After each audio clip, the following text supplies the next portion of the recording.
টি-20 বিশ্বকাপে ওমানের যাত্রা সুখকর না হলেও হতাশার মাঝেও ইতিবাচক দিক খুঁজে নিচ্ছেন অধিনায়ক জাতিন্দর সিং।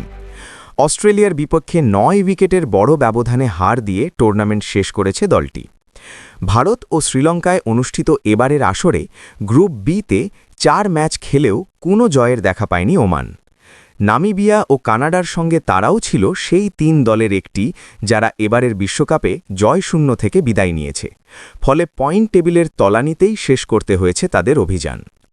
পাল্লে কেলে ম্যাচ শেষে সংবাদ সম্মেলনে জাতিন্দর সিং বলেন, বিশ্বকাপে খেলার সুযোগ পাওয়া আমাদের জন্য বিশাল গর্বের। ফলাফল আমাদের পক্ষে যায়নি, কিন্তু দেশের প্রতিনিধিত্ব করতে পেরে আমরা কৃতজ্ঞ।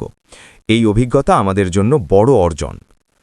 টানা 2 বিশ্বকাপেই জয়শূন্য থাকলেও ভবিষ্যৎ নিয়ে আশাবাদী জাতিন্দর। তিনি বলেন, এই মঞ্চে খেলার অভিজ্ঞতা আমাদের বড় শিক্ষা দিয়েছে। এখন আমরা জানি এখানে প্রতিযোগিতা করতে কী ধরনের প্রস্তুতি দরকার। ছেলেরা অনেক ইতিবাচক দিক শিখেছে। এবার 4 ম্যাচেই ওমান বড় ব্যবধানে হেরেছে। জিম্বাবুয়ে 8 উইকেটে, শ্রীলঙ্কা 105 রানে, আয়ারল্যান্ড 96 রানে ও অস্ট্রেলিয়া 9 উইকেটে। এর আগে 2024 আসরে 4 ম্যাচের সবকটিতে ওমান হেরে যায়। একই অভিজ্ঞতা হলো তাদের এবারের আসরেও।